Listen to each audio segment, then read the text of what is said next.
Pensiero del giorno, mercoledì 9 aprile. Accoglienza senza riserve.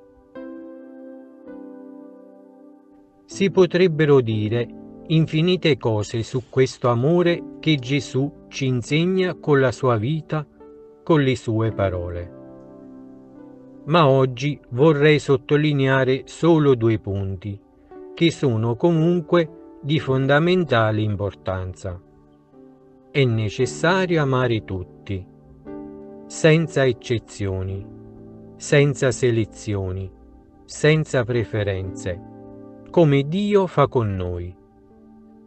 E qui si tratta di amare l'amico e il nemico, l'amico e il nemico, l'insegnante e il vicino, il postino e il collega. Amare tutti significa anche amare chi è lontano da noi. Il secondo punto: dobbiamo essere i primi ad amare. Normalmente amiamo quando ci sentiamo amati, rispondiamo all'amore che ci viene incontro. E se non ci viene incontro? No, è molto meglio prendere noi l'iniziativa.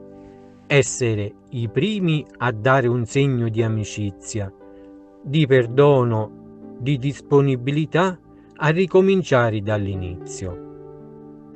Provate ad amare in questo modo, sperimenterete una grande libertà, perché voi siete i protagonisti.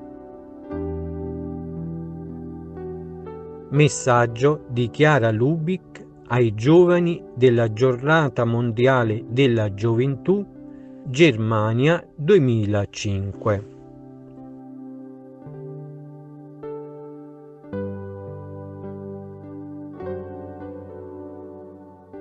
Ciao, se ti è piaciuto questo video, metti mi piace, dito in alto, e iscriviti al canale.